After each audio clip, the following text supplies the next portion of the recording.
With the release of Juice WRLD's documentary, Into the Abyss, on November 12, 2021, we as fans take a deeper look into the world of Juice and the life before that fatal day.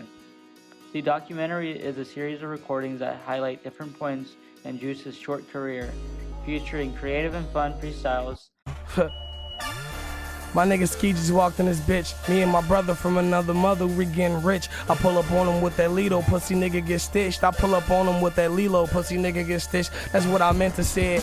This is all for the head. I'ma leave him dead with his mama calling the feds, screaming Juice WRLD killed my son and took his bread. Should've kept his ass in the house, that's what I said. Really, I'm sick to the point these niggas need medicine. I spit to the point where they think it's a speech impediment. I'm ballin' to the point where they finna give me a letterman. I'm at the door with money knocking like little nigga let me in.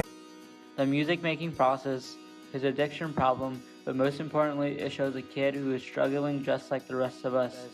With the Abyss being a place that not only Juice WRLD gets lost in, but many of us might find ourselves slipping into the abyss. The abyss is our own minds, the only place that no one else can see. Often our greatest enemy is ourselves, whether it's self-confidence issues, depression, or even identity problems. Launching into stardom at the age of 18 from his hit single, Lucid Dreams, Juice WRLD was just a kid when he was gifted the whole world. Imagine having anything at your disposal at such a young age and knowing you can do whatever you want. This is the predicament Juice had found himself in, and with the influences in his life, the problems would only be magnified. This came in the form of addiction, and it wasn't something new for him. First sipping lean when he was a young teen, and even telling his idol and future collaborative partner, When I heard Future, the first song I ever heard by Future was Ain't No Way Around It. The second song I've ever heard by Future is Dirty Sprite, off the first Dirty Sprite mixtape. And that shit had me wanting to sip lean at like 11, 12 years old, bro. Yeah. with addiction being addressed in his 3 albums that he would release during his lifetime, being Goodbye and Good Riddance, World on Drugs, and A Death Race for Love. And the results of his use could be seen in his posthumous albums release, Legends Never Die, and Fighting Demons. The documentary was a series of footage collected by videographer Chris Long, and interviews that would follow the footage provided to explain the clip just seen. The documentary begins with a heartfelt freestyle that perfectly displays who Juice was as a person.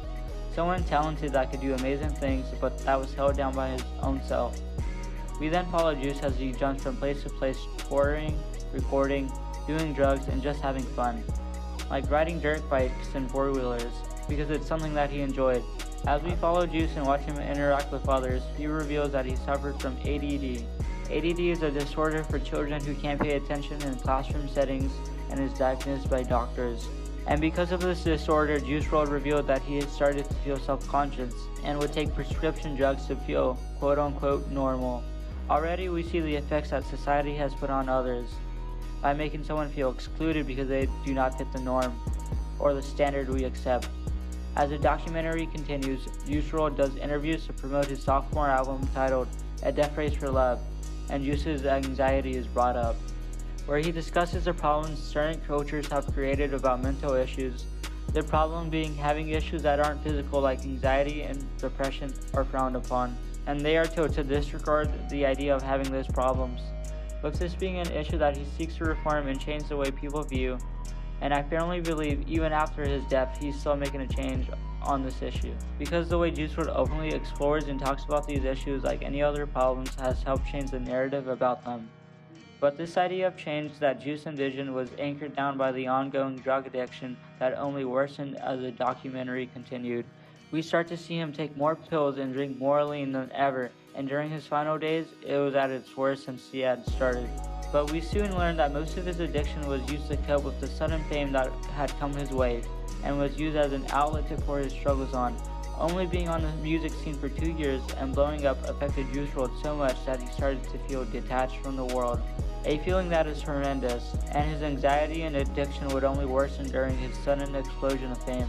With the abyss growing in size during this time, he continued to fall to his own mind and let himself falter. The abyss being described as...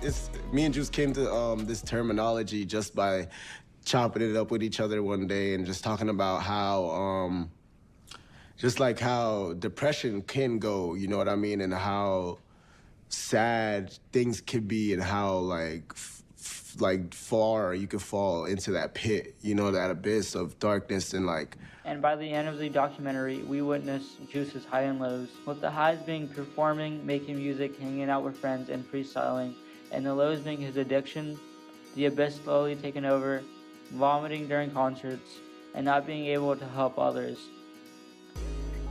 And turn to the sudden and shocking death of rap star Juice WRLD. The 21-year-old, who was named Billboard's Best New Artist this year, suffered a medical emergency at Chicago's Midway Airport. We see the end of Juice in the hours that led up to his death, followed by interviews that explained everything that happened during the build-up to that fatal day.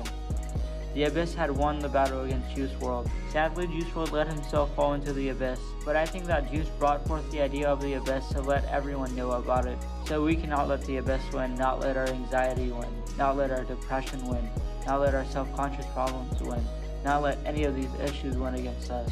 By openly talking about these mental problems, Juice WRLD created a space where others can freely discuss many problems that people suffer from. Spaces like YouTube, Twitter, Reddit, and many more platforms are where we can discuss our struggles that are very much real.